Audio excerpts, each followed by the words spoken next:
Human trafficking is a widespread problem. Just in Tennessee, 93 trafficking cases were reported last year.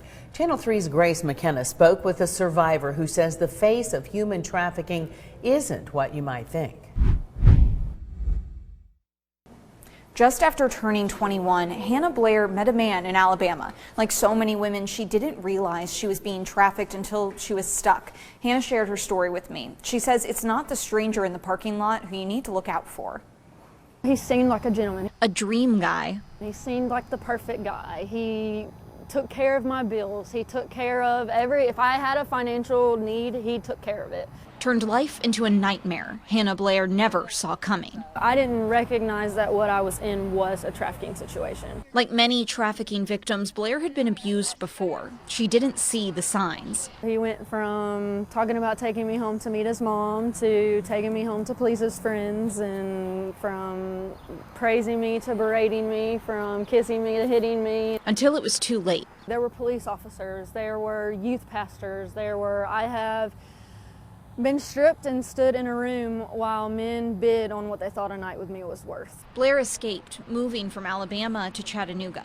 Here, she met another survivor. 15 years ago, Mimi Nichols started Love's Arm Outreach, helping women like her find a new beginning. It's the first time we went to the streets, and I cupped a woman's face in my hands, and I looked her in the eyes and told her how much she was loved. And there was something very profound about that moment, because when I looked in her eyes, I saw my own face. Nichols says many of the women she meets on the street didn't start their trafficking journey there. They joined prostitution or escorting to survive. And that's what happened to Hannah Blair. But I just kind of went back to what was familiar. I went back to what I felt I knew, what I felt I could do. Because I didn't have a degree. The heart of Love's Arms Outreach is a 5-mile footprint here on Rossville Boulevard. Nichols is turning this building into a place to meet victims where they are. Women that were living on the stairwell here. So to say it is just absolutely appointed for us to be here is an understatement. Blair and Nichols want people to open their eyes to the new face of human trafficking.